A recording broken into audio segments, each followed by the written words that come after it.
Hi, my name is Jeannie Lauren Dowden for Conduit News. Early voting is now underway, and there are a number of races on the ballot, specifically ones that relate to county positions. Today, we're going to talk with one candidate who is running for county judge in Lonoke County. His name is Stubby Stumbaugh. Hi there. Hi, Jenny. How are you today? I'm great. Thank you so much for joining us. Conduit. Of course, we focus mainly on the state legislature, but it's always really nice to hear what's going on in county and local races across the country. So I appreciate you being here today. Across the Yes, ma'am. state. Yeah, thank you for the opportunity. Yeah, of course. Well, like I mentioned, you are running for county judge there in Lonoke. First, just tell us a little bit about yourself and your background and experience. Very good. Thank you. Of course, my background is I'm from Cabot, Arkansas. Been there most all of my life. We moved there when I was 2 or 3 years old, and my dad died when I was 9. We lived there in Cabot and grew up working at a gas station there for about 8 years, from the time I was 11 till I was Wow. 19, and went to work at the Little Rock Police Department when I was 19. That was in 1987. I just graduated in 1986 and went to work at the police department in 1987. I worked there uh, until I was 35, and left there in 2002. Retired in 2002. Became the mayor in 2003. Served 4 years as mayor. Ran for United States Congress unsuccessfully against then Representative Marion Barry. And Okay. then since then, I've been in the garbage business. Now I'm retired from that for the most part. I'm a current justice of the peace of District 6 in Lonoke County, and a candidate for the Republican nomination for Lonoke County Judge. Well, you have clearly a lifetime of public service. Why did you decide to jump in this county judge race in Lonoke? Well, my whole entire life, like you said, I've been involved in public service, but I've also been a member of the JC's Junior Chamber of Commerce, where I served as the youngest ever state president at the age of 25. Went on to be vice president for the United States Junior Chamber, traveling to 40 states in Japan, training community involvement. It was Hmm. really more of a individual development through community involvement. So my whole entire life been involved in giving back to the community. And as JP, uh, you see lots of things once you get involved. Let me just say this: if nobody else hears anything else I say, people need to get involved in their county government. Go to quorum court meetings, because you can find out a lot of stuff, and you can see a lot of stuff that isn't being talked about that needs to be talked about. And so the current judge decided not to run, I guess, but I had already decided I was going to run. I've seen many things that's wrong throughout our county.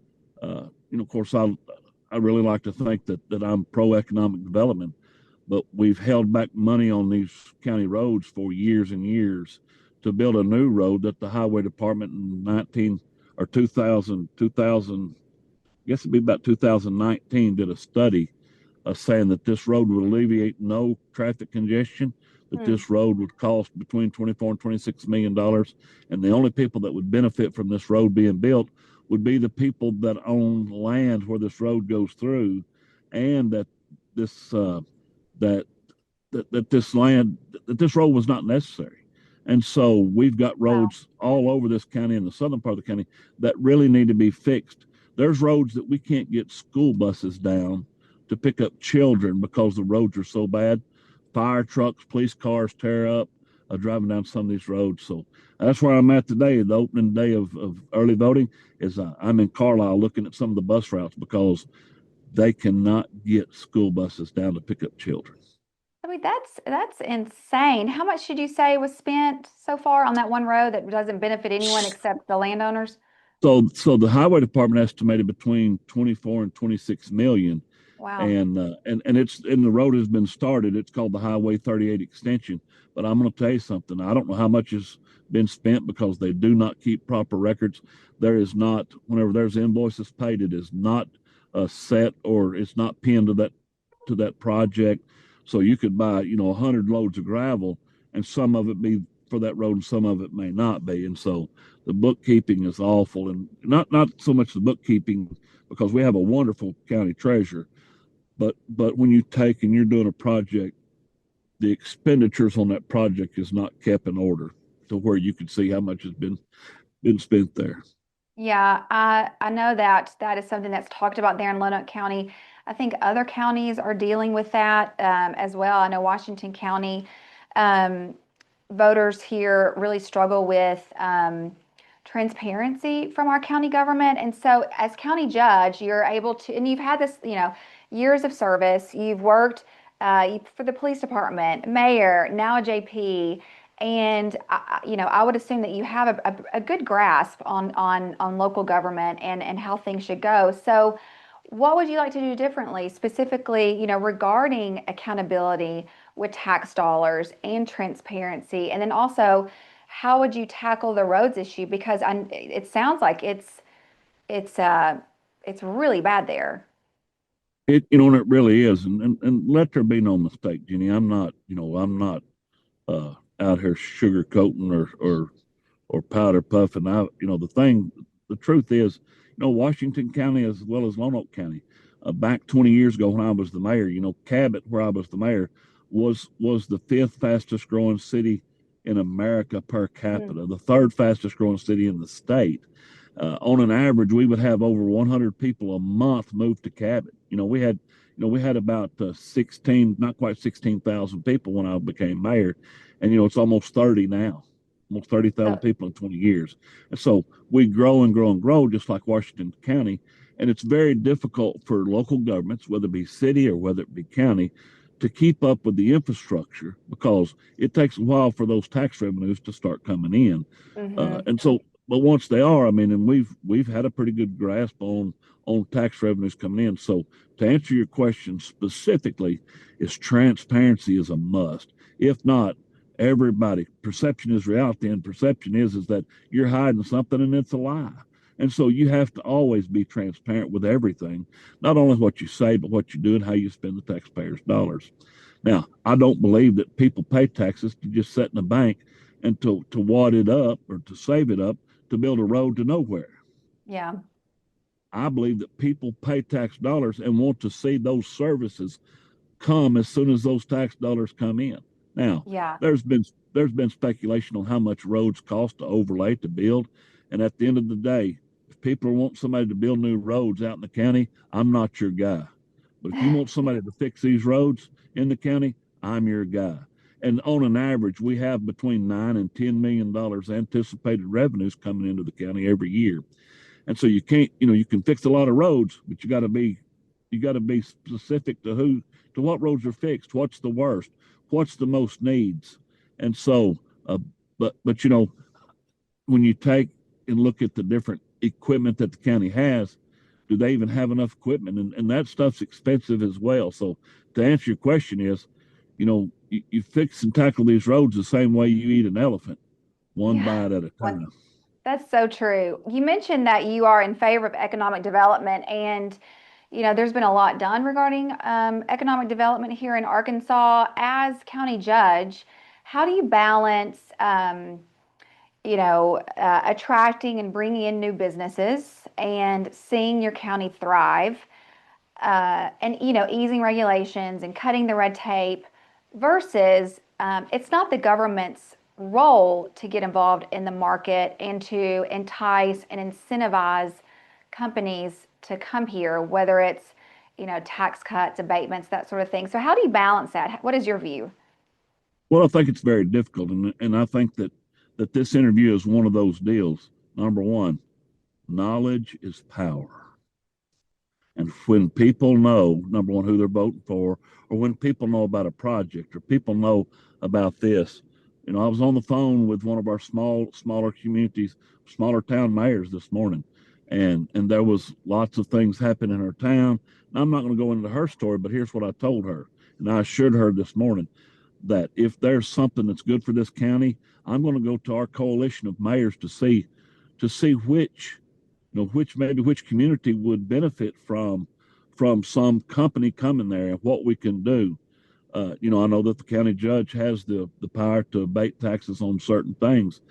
And I will tell you this, I'm going to use that power, but I'm not going to use it without mayors, the quorum court knowing, because I think knowledge is power. And when we have power as a whole and we all come together as one, and I know that's, excuse me, I know that's kind of wishful thinking, or that's kind of one of those cliches, but it's really not. I think when you Yeah, put when everybody knows something, I think people come together. Now there's going to be people that have their own opinion or maybe want to go down a sure. different way, but Yeah. number one, she was talking about my commitment to roads, roads, roads, and she said, you know, economic development is just as important as roads, and I told her that I 100% agree with her. But people aren't going to come, and people that are wanting to invest aren't going to come to a county with crappy roads. Yeah. And right now we have crappy roads. And you can say what you want, but this millions of dollars that's being spent on this Highway 38 extension could have been spent on roads to where we can get kids to school, or to where we can make Yeah. sure our sheriff's department isn't tearing up every police car or police truck that goes down that, or every volunteer an underfunded volunteer fire department goes down with their trucks and then has to spend money on fixing the front end as opposed to updating their turnout and fire equipment. Yeah. Well, that makes sense. I know also there in your county, there was a lot of controversy regarding a crypto mining facility and those large crypto farms. Um, One, what was your stance on that? And then, did you support it? And how do you see, these companies moving into the county? And what are you hearing from constituents about it? Well, number one, I wasn't for it. I wasn't for it the way that it was brought to the deal, because it was an unknown factor. And only the county judge, really had that authority to stop that, because the city, when it comes to planning, the city can only, and discussed this, a few days ago, that the city has the right uh, to regulate uh, and approve planning within a 5 mile radius of the community, but Hmm. that's only for residential and don't really have that say over commercial, which that's what this crypto mining would be. Yeah.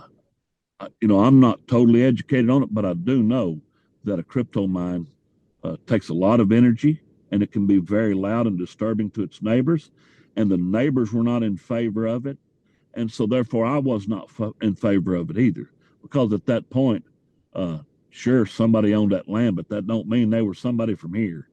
And I Yeah. think our state government's continuing to to keep for I think our state's trying to keep out of state, not so much out of state, but out of country, uh, purchase and ownership of land. But these are certainly people that put that crypto mine in that's not from Lonoke County, Arkansas, and they didn't have the best interests of their neighbors when they went and put that crypto mine in. Now, am I opposed to them? I'm not going to say I'm opposed to them, because I, just like anybody else, whether it be the mayor, whether it be the governor, or even President Trump, I'm all for economic development. I'm all for fostering new businesses, but not at the cost of depreciating your neighbor's lands, Yeah. and and might as well say wreaking havoc upon the people that surround that crypto mine. Yeah. And I've noticed that even in my race, uh, there's been some there's been some PAC money that has been spent for my opponent, because I would assume he's in favor of it, or I don't know that, but I mean, I don't know why this PAC would be spending money on this race. Yeah, I did look into that and I noticed that, for a county judge race, there's an out-of-state pack interested in y'all's race. And that was just interesting to me. So like, you briefly touched on it, but what do you think about that? I hate to be, listen, you know, I've taken special interest money. You know who from?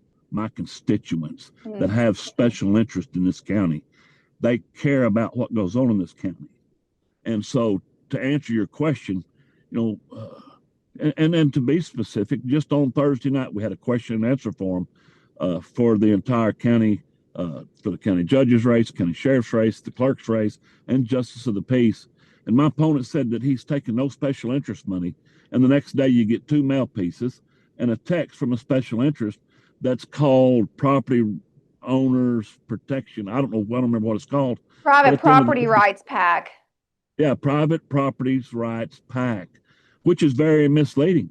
They say they're for, people's private property rights, but what about the neighboring ones? And, you know, Yeah.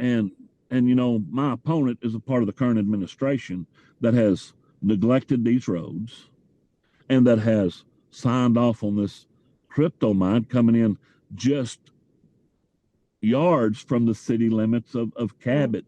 And there was a big uproaring, or there was an uprising about doing something to protect citizens out in the county as well. And so I'm not against that guy having the right to do what he wants with his land, but once again, not at the cost of others.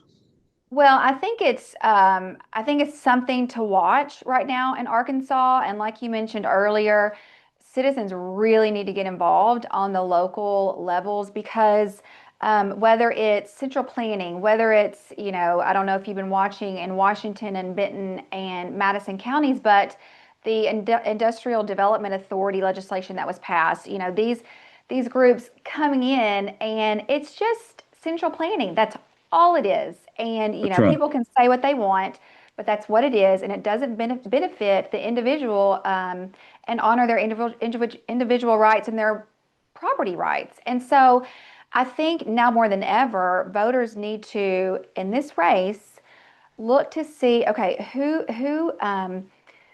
is over here really pushing for data centers or wind farms or taking money from these corporations that like to come in and build these things, or the IDA, and then who's looking to keep a hedge of protection almost around the county and in the unincorporated areas. And it just, to me, it seems like there's just this clear divide that's taking place in Arkansas.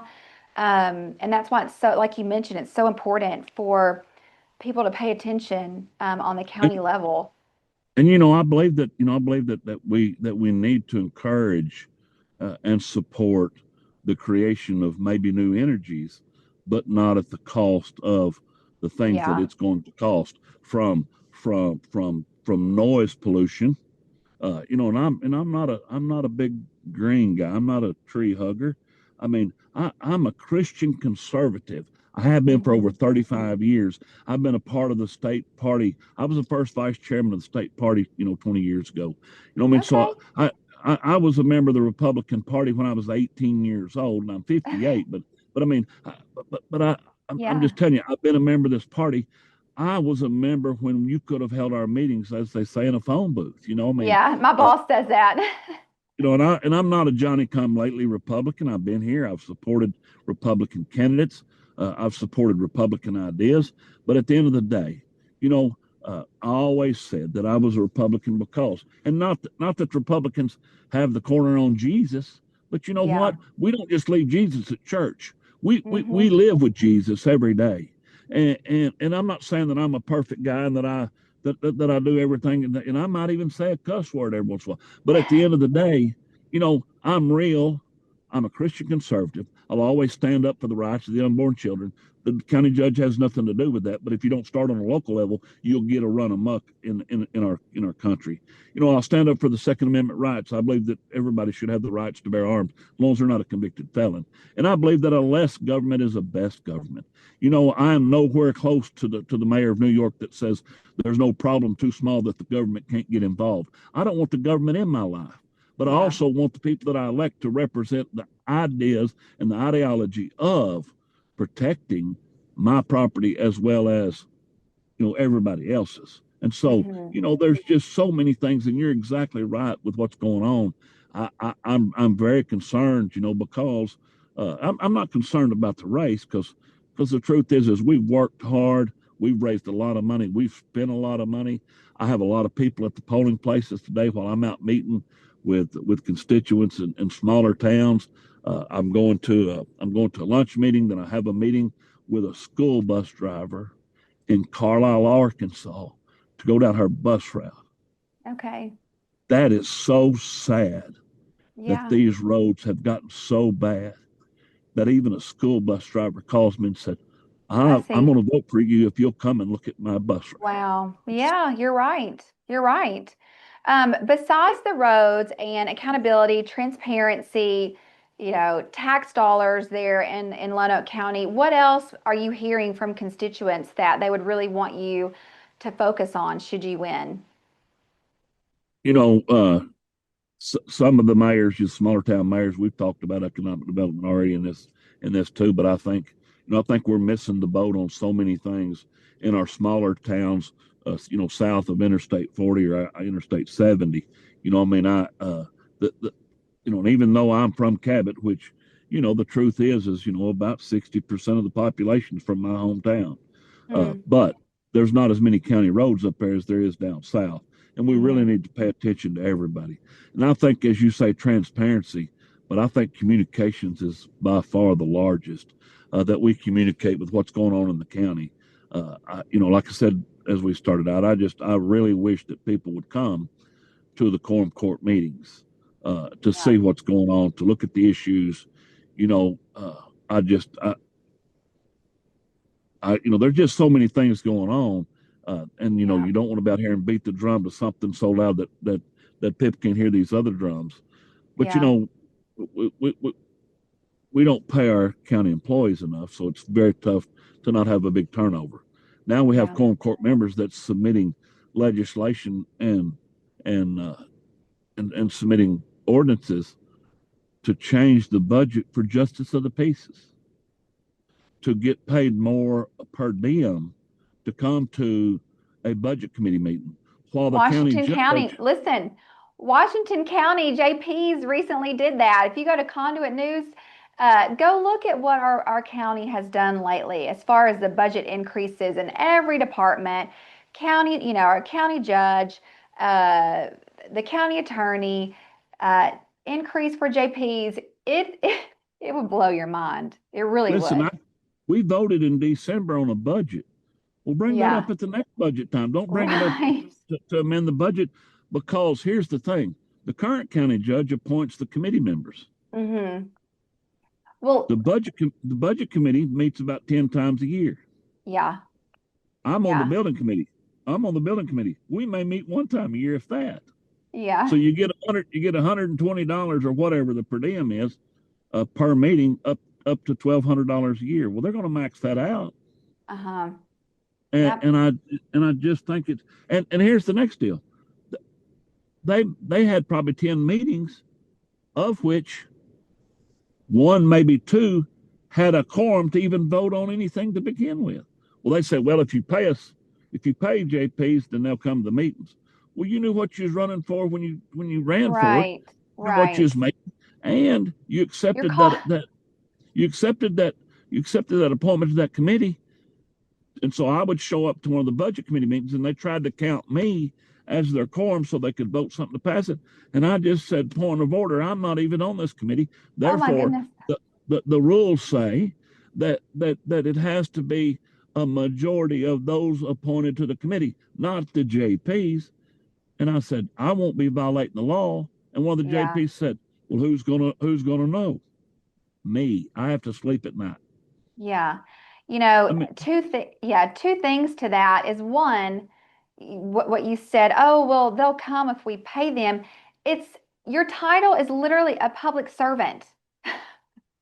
You're not meant to cash in and make money off of your service to the voters in that area. And then two, right. what I hear in Washington County is whenever we brought all of this stuff to light, well, the law allows, this salary increase to whatever. I'm sorry, like just because the law allows that salary increase, is that good stewardship of our tax dollars? And this whole premise of we've got to, use it, meaning spend the money, use it before we lose it. I mean, you and I sound like we're probably similar in a lot of ways, but it's just poor stewardship, and you almost just need to clean house in so many of these counties and bring in new people who understand what the job really entails, which is I agree. service. And I'll tell you something, Jenny, and I'm not, I've made good money in my life. I've been blessed. The Lord has blessed me abundantly. I don't live in $1 million home. I don't live in a $500,000 home. I don't live on a ranch. I don't live on a farm. I've got 14 acres. I've got a shop that's bigger than my home with my tractors and my lawnmowers in it. My house is literally 400 square feet. I don't live some lavish lifestyle. Yeah. I've been a servant of the people. Hmm. God has called me to be a servant, and that's what I am. And I'll be obedient. Well, I know I mentioned this at the very beginning. Early voting is now underway. And then election day is March 3rd. For those in Lonoke County, how can they get in touch with you? What do you need from now until election day? Well, we need folks to go vote, number one, and they need to do their research on who does what, who accepts money from whom. And they can reach me at my phone number 501-743-1400. I've got a campaign manager, I've got campaign consultants, and I've got a lot of volunteers that have worked their hearts out. I couldn't be more happy. But I'll tell you this, is that people need to get involved. People need Hmm. to see what's truly going on. Yeah. And I'm not saying that they're just out here rape, robbing, and pillaging, but it ain't far from it. Yeah. Yeah. Well, we wish you all the best in your race and appreciate you taking the time out to talk to Conduit today. So thank you, sir. Thank you, ma'am, and good luck to y'all. And I really appreciate the opportunity to speak what I believe. Absolutely.